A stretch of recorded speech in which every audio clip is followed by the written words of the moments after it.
정확하게 말한 게 그겁니다. 그러니까 다 여기는 이제 당시 장로라는 개념에 우리 프레스비테리안이 생기기 때의 엘더의 개념은 다릅니다. 당시의 장로는 다 목회자예요. 수준이 거의 주교급 사람들이 모인 게 예루살렘 공회니까. 그러니까 거기에서 베드로가 서서 담대하게 외치는 게 뭐예요? 주 예수 그리스도 이름으로만 구원 얻는다고요. 그 은혜로. 그러니까 대화가 끝나버리죠. 그러니까 이제 바나바하고 바울이 일어나가지고 뭐라고 말합니까? 그동안 자기들이 이방인이 했을 때, 사역할 때 나타났던 성령의 역사, 기적, 표적을 말하는 거예요. 그들이 할례를 받지 않았지만 우리가 기도할 때 그들에게도 성령이 일어나고 복음이 일어나고 죽은 자가 살아나고 뭐 역사들이 납니다. 그 얘기는 할례를 받지 않은 자들에게도 성령께서 동일하게 오늘날에도 역사하신다. 그 얘기를 바나바와 바울이 증거하는 거 아니에요. 이해되세요? 그러니까 결과가 났죠. 할례를 받지 않아도 동일하게 하나님이 역사하시고 성령이 역사하시고, 그 할례를 받을 필요가 있다고요, 없다고요? 없다고요. 그게 된 거예요. 성령의 역사는 이미 할례 받지 않아도 일어난다. 그러니까 결론이 났어요. 나중에 이제 우리 갈라디아서에 보면, 제가 지난번에 설교 한번 드렸죠. 갈라디아서 보면 바울이 베드로를 책망하는 장면 나오잖아요. 바울이 베드로를 책망해요. 개바야. 왜냐하면 예루살렘에서부터 사도들이 오니까 베드로가 도망가거든요. 그 사람들한테 안 좋은 소리 들을까봐. 그러니까 도망가니까 바나바도 따라서, 왜냐하면 베드로 선생님께서 가시니 바나바 집이 어떻게 감히 어기겠어요. 따라간 거예요, 베드로를. 그러니까 이 쫄다고 바울이 말이죠. 개바야! 그런단 말이에요. 베드로에게. 네가 이렇게 말해놓고, 당신 이래 말해놓고 이제 와서 예루살렘에서 사도들이 왔다고 이 자리를 이 믿는 자 이방인들과 같이 밥 먹는 게 부끄러워서 도망간다면 당신이 말하는 거 어긴 거 아니냐고. 이 사도 바울이요, 겁이 없어요. 그러니까 여러분이 갈라디아서 거기를 읽을 때는 이 본문과 동일하게 연계해서 읽어야 돼요. 그러니까 연배 차이도 많이 나고요. 한참 후배거든요. 베드로가 예수님 곁에 있을 때 사울은 비교도 안 돼요. 베드로가 교회 수장할 때 이제 겨우 회심해가지고 선교사로 막 돌던 어린 햇병아리가 말이죠. 베드로한테 대드는 장면이 갈라디아서예요. 근데 누가 더 대단해요? 베드로가 더 대단해요. 그렇게 말한 바울에게 뭐라고 그래요? 한마디도 안 하는. 저는 그 장면에서 바울이 대단하게 느껴지는 게 아니라 베드로가 대단하게 느껴집니다. 그거 다 수용하거든요. 정말 그때 베드로는 어마어마합니다. 어쨌든요, 지금 베드로가 그 얘기하는 장면이에요. 그 얘기는 이 예루살렘 공회 때 결정지은 장면입니다. 그러니까 주 예수 그리스도의 은혜로만 구원받은 줄 너희가 믿노라. 이거 믿으십니까? 그러니까 여러분이 어떤 율법적인 행위를 하거나 하나님 앞에 거룩한 뭔가를 가지고 있다고 구원받는 게 아니에요. 샌프란시스가 사실은 서문이 있죠. 샌프란시스가 이 하나님의 손자국, 발자국, 창자국 있잖아요. 손에 못자국, 창자국 있잖아요. 샌프란시스가 달라고 해가지고 막 쓰러졌죠. 샌프란시스가 이게 자국이 있다고요. 그걸로 구원 얻었어요? 아니에요. 왜 이렇게 자꾸 뭔 이야기 제가 하는 것 같죠? 샌프란시스코 그러잖아요. 샌프란시스코 이게 뭐예요? 네, 성프란시스란 뜻이죠. 그 성프란시스를 너무 사모해서 이름을 지었나 보죠. 성프란시스가 샌프란시스코 아니에요. 성프란시스가 하나님 앞에 너무 당신의 고통을 나도 알게 해달라고 막 기도했더니 성흔이 생겼다고요. 손과 발에. 그리고 막 엄청 이제 죄송하죠. 막 감히 나 같은 것이 그러니까 못 견디는 거예요. 그 주님의 고통을 달라고 했다고 막. 어쨌든 성프란시스를 받았는데 성흔이 있기 때문에 성프란시스가 구원받은 거예요. 하나님의 은혜를 얻은 거예요? 아니에요. 그게 없어도 구원은 하나님의 뭘로 얻어요? 은혜로. 이게 굉장히 중요한 얘기라고요. 굉장히 중요한 얘기. 그러니까 이걸 다 듣고 13절 보세요. 누가요? 예, 야고보. 이 야고보가 누구 야고보라고요? 자, 보세요. 예수님의 세 제자 중에서 있죠. 누굽니까? 베드로, 야고보, 요한 그러잖아요. 세 명의 가장 제자가. 근데 여기서 말하는 그 야고보입니까? 그 야고보 아닙니다. 예, 그 야고보는 일찍 죽죠. 제일 먼저 순교해서 죽잖아요. 오늘 진짜 힘드네. 그 야고보는 일찍 죽어요. 우리 전설에 의하면 톱에 썰려 죽었다고 그래 있어요. 그러니까 1번으로 죽어요. 사도들 중에서 제일 먼저 죽어요. 여기 싸우는 야고보는 누구예요? 예수님의 형제 야고보예요. 그러니까 예수님의 형제 야고보가 당시 교회에 수장이 되어 있다고요. 그 야고보입니다. 야고보가 대답하여 이르되 뭐라고 그래요? 그러면 우리가 다른 것들을 이방인으로 허락하는 게 맞겠다. 이방인들이 주를 믿게 하는 것이 목적이다 그래요. 그러니까 17절 보세요. 모든 이방인들로 주를 찾게 해야 합니다. 이러거든요. 그러니까 이게 목적임을 알고 절대 19절 보면 이방인 중에서 하나님께 돌아오는 자를 괴롭게 하지 말자. 그러니까 율법으로 얽매이지 말자 그 얘기예요. 절대 율법으로 얽매이지 말자. 대신에 이것만은 우리가 꼭 지키게 하자. 그래서 첫 번째가 뭡니까? 20절에 우상이 더러운 것. 우상이 더러운 것이라는 것은 우상의 제사에 바쳐졌던 음식 뭐 이런 거죠. 두 번째는요. 음행. 도덕적으로 불합리한 것을 말하는 거예요. 당시에 헬라적인 거는 이런 개념이 굉장히 약했기 때문에 그렇지 않아서 절대적으로 윤리적으로 깨끗해라 그 말이죠. 세 번째요. 목매어 죽인 거. 목매어 죽인 거는 무슨 얘기예요? 목매어 죽인 건 뭐예요? 피 빼지 않고 잡은 짐승. 짐승은 자살하지 않습니다. 피 빼지 않고 잡은 짐승. 우리가 요즘에 잘 보고 있죠. 예, 사말상 보니까 피 빼지 않고 잡으면 큰일 난다고요. 피가 다 흡수돼가지고 피를 먹게 되기 때문에 고기 그 피 빼지 않고 잡은 짐승이 고기를 먹으면 안 돼요. 그 다음에 네 번째는요 또 뭐라고요? 구체적으로 피 먹지 말라고요. 자 이렇게 돼 있습니다. 물론 이것도 딱 그 하나님의 적이라고 정해진 건 아니에요. 이것도 사실은. 왜냐하면 고린도서에 보면 바울이 뭐라고 그래요? 우상이 더러운 것 보고 뭐라고 그래요? 먹어도 된다고요? 안 된다고요? 예, 이건 아무것도 아니라고요. 이거는 우상의 음식이 아무것도 아니라고요. 그러니까 먹어도 아무 문제가 없다고요. 그러죠? 다만 세가족 중에서나 초신자 중에서나 믿음이 약한 자들, 연약한 자들이 이걸 보고 오해를 해서 하나님 이것과 우상과 왜냐하면 음식을 먹는다는 그 음식을 한 주체와 연합한다라는 사고 굉장히 강하기 때문에 그렇게 오해를 받을 것 같은 바울이 뭐라고 그래요? 죽을 때까지 자기는 먹지 않겠다 그래. 아예 고기를 입에도 안 되겠다 그러거든요. 어쨌든 우상이 있어요 없어요? 없기 때문에 먹어도 된다고. 그러면 추후에 이것이 바뀌게 되는 거죠. 이건 가변적인 거라는 얘기예요. 바뀔 수 있다는 얘기예요. 대신에 여러분 지금 오늘날 순대 먹습니까? 안 먹습니까? 그럼 여러분은 피를 먹는다는 얘기 아니에요. 그리고 계곡에서 잘 드시는 걸로 봐서는 목졸라 하시는 미국 사람들은 안 먹습니다. 미국에 있는 우리는 안 먹죠. 한국에 있는 분들만 잘 먹어요. 그런 걸로 봐서는 이것도 윤리적으로 그러니까 어떤 율법적으로 오늘날까지 전달되는 그건 아니라는 얘기예요. 대신에 이 네 가지 중에서 음행 하나는 그대로 유지가 되겠죠. 이거는 가변적인 게 아니에요. 자, 그래서 이게 나중에 이제 바뀌게 되겠죠. 근데 실질적으로 피를 멀리하시는 분이 목사님들 중에서 계세요. 그래서 제가 아는 제가 지난번에 말씀드렸죠. 전주 안디옥교회, 안디옥이란 말이 많이 나오네요. 이동희 목사님 그때 제가 말씀드린 적인데 깡통교회라고 말씀드렸죠. 교회가 10,000명이 넘는데 여전히 예배당이 없어요.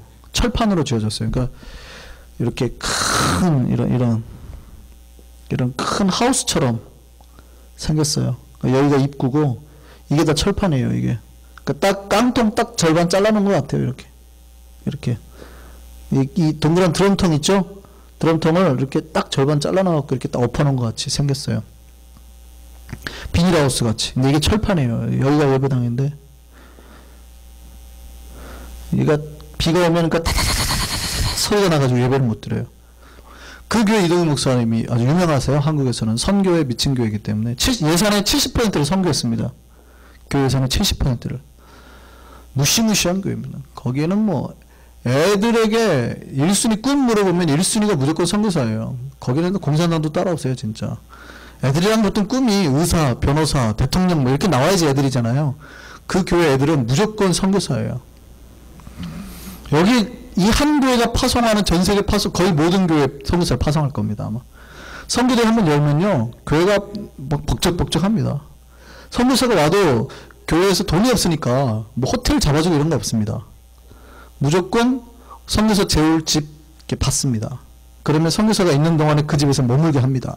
근데 이게 무조건 선착순이에요. 아무나 되지 않아요. 왜냐하면 선교사들 자기 집 모셔가지고 잠을 안 재우거든요. 선교사님 얘기 좀 해주십시오. 우리 아이들 기도 좀 해주시고 이 아이들에게 꿈 좀 주십시오. 그럼 아이들이 막 그만 보고 자라니까 자기들은 선교사가 돼야 되는 줄 알아요. 막. 약간 미친, 선교에 미친. 그러니까 제가 존경하는 목사님 5분 중에 한 분입니다. 굉장히 존경. 죽을 때까지 제가 신대원 때 첫 들어가자마자 이분이 우리 오리엔테이션 강사로, 신앙 오리엔테이션 강사로 우리 기수에 오셨거든요. 제가 직접 차를 운전하고 이분을 모시고 갔는데 머리도 확 껴주시고 이렇게 하신 분이 이렇게 하신 분이 고지식하세요. 모든 성경을 선교로 해석해서 풀고요. 하여간 독하신 분입니다. 하여간 독해요. 기장측이에요. 기장측이란 말이 무슨 말이에요? 기장은 한국에서 주로 데모하고 그 문익환 목사님이 기장측이거든요. 문익환 목사님 거기는 이제 민주주의 나라를 열사를 위해서 이렇게 하시는 데가 주로 기장측이거든요. 그거 나쁘다고 볼 수는 없어요. 그분들은 하나님의 뜻이 우리나라의 통일이기 때문에 뭐 나쁘다고 볼 수는 없어요. 근데 여기가 기장이에요. 그래서 우리가 우스갯말로 그러죠. 사이비 기장 같으니라고. 기장 같지 않은 기장이라 그 말이에요. 기장 측이면 막 데모도 하고 그래야 되는데 데모는 안 하고 선교에 미쳐 있어요, 목사님이. 여기는 그래서 물어봐요. 거기 그 교인들한테 물어보면 거기 부목사들이 가끔 신학교에서 배운 게 한신대에서 배운 게 주로 그런 거니까 오면 슬쩍 얘기를 한대요. 사실은 우리가 민주주의를 위해서도 뭐 교회가 이렇게 하다가 어느 순간 싹 뒤집혀져가지고 다 무조건 선교하러 나가는 거예요. 다. 그러니까 이 교회가 안디옥 교회예요. 근데 그 목사님이 순대를 안 드세요. 이동희 목사님이. 왜 안 드시냐 그랬더니 피로 잡은다고. 그런 목사님도 계세요. 근데 저는 개인적으로 그거는 율법주의라 생각합니다. 예. 그거는 본인의 경건에서 본인이 안 드시는 것까지야 뭐 뭐라고 할 수 없지만, 그렇지만 만약에 그렇다면 본인이 지키는 거라면 교인들에게도 지키게 해야 되거든요. 근데 지키게 한다는 건 벌써 율법이 되는 거거든요. 그러니까 그건 별로 좋지 않다고 생각합니다. 어쨌든 안 드시는 분도 계세요. 네. 그래서 야고보가 이 4가지를 피하라고 그랬죠. 그래서 이것만을 피하게 하고, 그러니까 유대인들의 이 피해에 대해서 얼마나 그 강박관념이 있는지 알겠죠. 예, 피하게 하고 이제 멀리 하게 됩니다. 그래서 나중에 이제 이방인들에게 편지를 쓰죠. 자, 사도행전 15장 29절입니다. 15장 29절에 뭐라고 편지를 썼어요?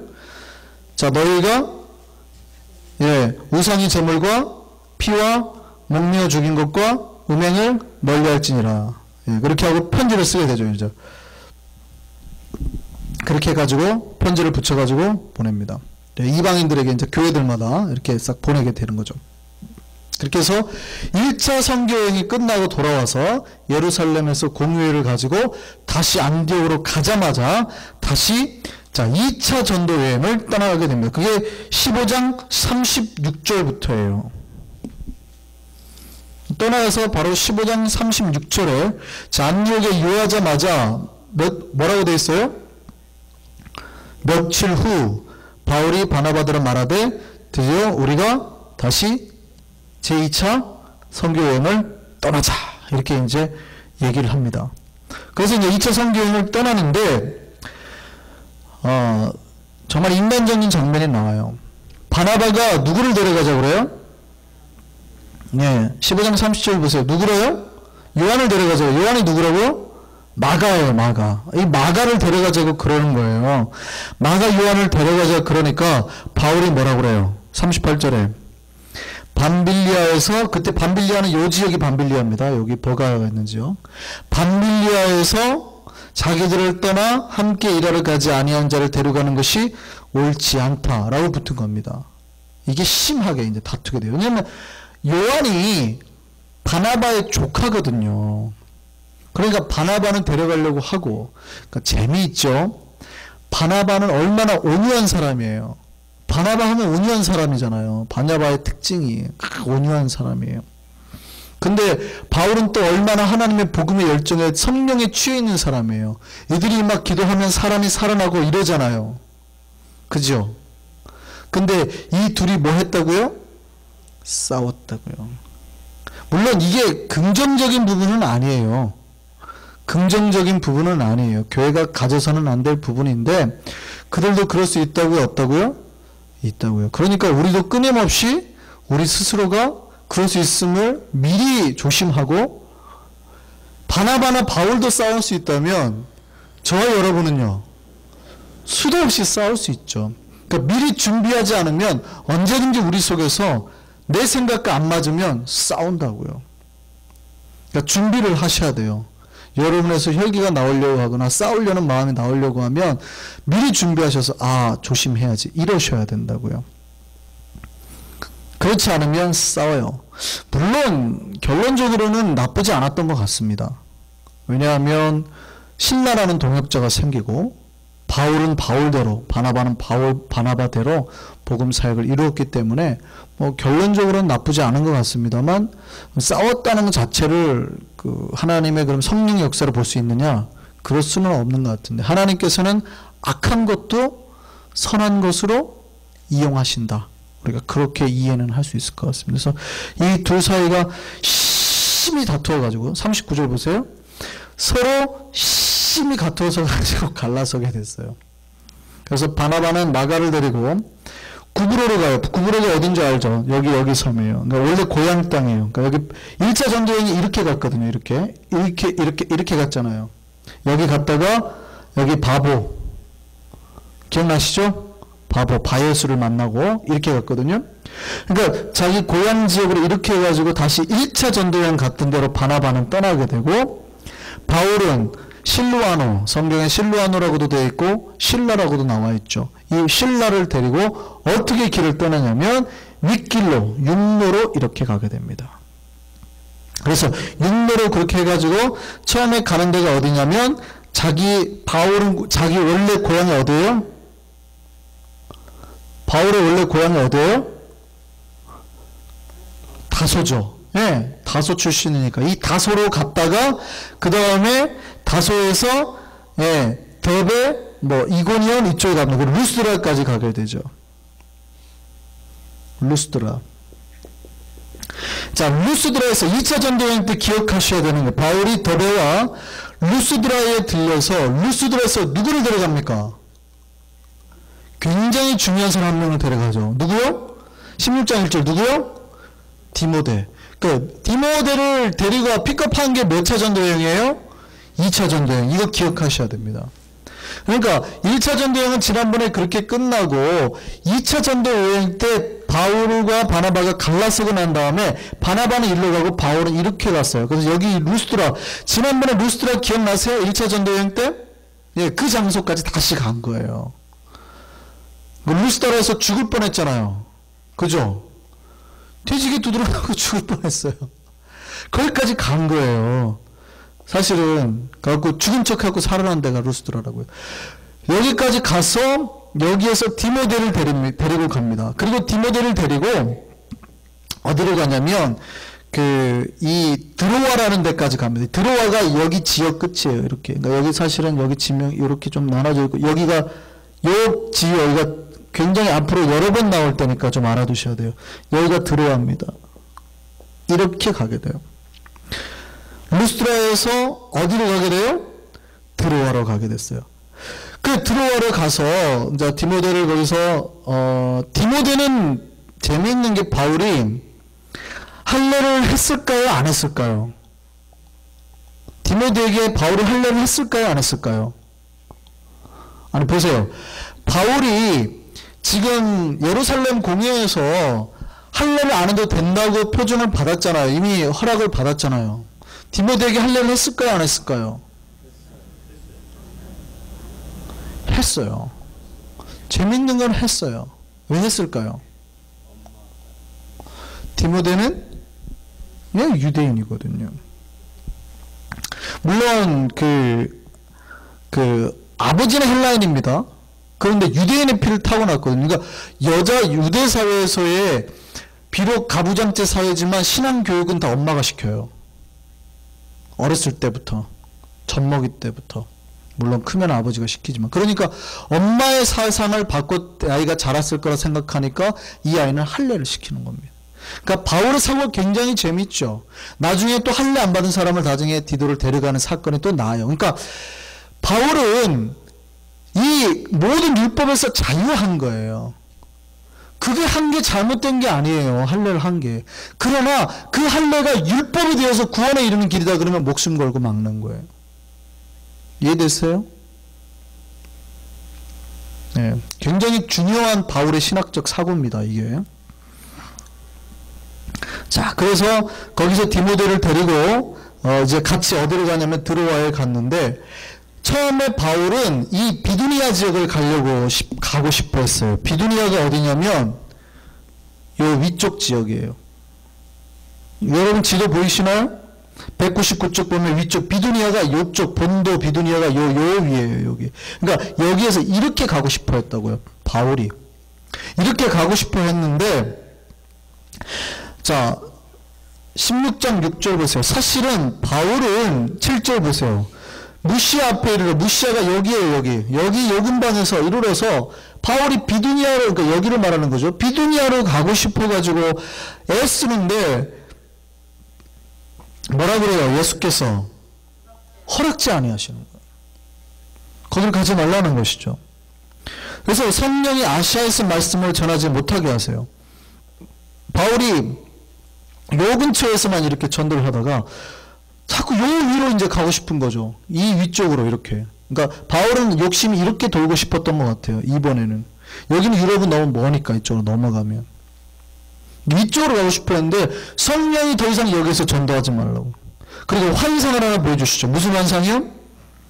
마케도니아 사람. 마케도니아 사람은 어디 사람이라고요? 여기가 여기. 자, 지난번에 설명드렸죠. 마케도니아하고 아가야가 어디예요?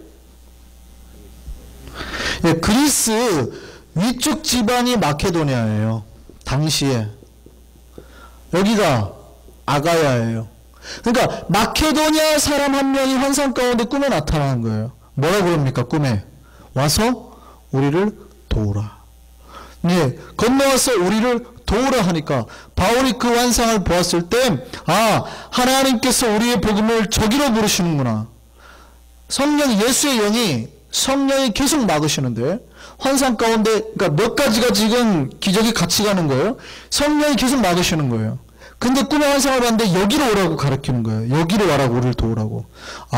하나님께서 저기로 가라고 하시는구나. 그리고 바울이 어디로 갑니까? 이제 마케도냐로 드디어 이제 저쪽으로 넘어서는 사역이 시작이 됩니다. 그래서 2차 전쟁에서는 제일 중요한 사역은 이쪽 사역보다는 마케도냐에서 들어간 사역이 이제 사도행전 2차 전쟁에서는 굉장히 중요하죠. 그래서 거기서 빌립보, 데살로니가. 그러니까 여러분이 빌립보서 데살로니가에서 나오는 그 지역이 이제 또 들어가는 거예요. 빌립보, 데살로니가 나중에 뭐 고린도까지 가게 되는 이유가 그 계기가 2차 전쟁 때입니다. 자, 오늘은 여기까지요. 혹시 질문 있으시나요? 오늘 좀 어려우셨나봐요. 어려우신가요? 네, 진짜 어려워요. 사실 그렇게 어려운 내용은 아니에요. 우리가 잘 알아야 하는 내용이죠. 예, 알겠습니다. 뭐 차근차근 알아가면 됩니다. 지금까지 잘 따라오고 계시니까 차근차근 알아가면 되고, 한 가지 더 이제 그래도 자랑스럽게 말씀드린 건 한국에 있는 어느 교회도 사실은 이 바울의 행적을 잘 몰라요. 잘 모른다는 거. 그 얘기는 뉴욕에 있는 어느 교회도 여러분처럼 이제 이 사도행전 바울의 1차, 2차 전도여행 잘 모른다는 거. 그러니까 여러분이 제일 나은 거예요, 기준. 그죠? 그러니까 여러분이 기준 제일 나은 거예요.